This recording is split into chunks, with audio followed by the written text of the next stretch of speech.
হুজুর আমি পর্ন আসক্ত, আবার নামাজও পড়ি, কিন্তু আমি এই খারাপ নেশা থেকে নিজেকে মুক্ত করতে পারছি না। এখন আমি কিভাবে এই খারাপ নেশা থেকে নিজেকে মুক্ত করতে পারবো একটু বলবেন? নাম প্রকাশে অনিচ্ছুক।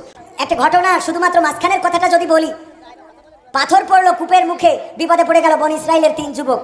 জানেন না এমন একটা ঘটনা? ওরা 3 জন 3টা আমলের কথা স্মরণ করে পাথরটা ধাক্কা দিয়েছিল, পাথরটা সরে গিয়েছিল। তার মধ্যে একজন ছিল, এক যুবক বলল, ওগো আল্লাহ, আমি আমার চাচাতো বোনকে পছন্দ করতাম, তাকে আমি পেতে চাইলাম, কিন্তু আমার চাচাতো বোন রাজি হলো না। পরে যখন সে বিপদে পড়ে গেল, আমার কাছে টাকা চাইলো। আমি বললাম টাকা দিতে পারি যদি তুমি আমার সাথে মিলিত হতে চাও। আমার বোন বিপদে পড়ে রাজি হয়ে গেল এবং আমি তাকে টাকা দিলাম। তারপরে যখন একে অপরের সাথে মিলিত হতে গেলাম, আমি যখন তার 2 উরুতের মাঝখানে পৌঁছে গেলাম, হঠাৎ করে আমার বোন বলে ফেললো, ওগো আমার চাচাতো ভাই, আল্লাহকে ভয় করো, পৃথিবীর কেউ দেখে না, কিন্তু আল্লাহ আমাদের এই অপকর্মটা দেখছেন। ওই মুহূর্তে আমি ওই জায়গা থেকে সরে এসেছিলাম। ওগো আল্লাহ, আমি বুঝেছিলাম পৃথিবীর কেউ দেখছে না, কিন্তু আল্লাহ দেখছে, পৃথিবীর কেউ জানে না, কিন্তু আল্লাহ তুমি জানো, সুতরাং আমি অপরাধটা করি নাই। আল্লাহ তুমি চাই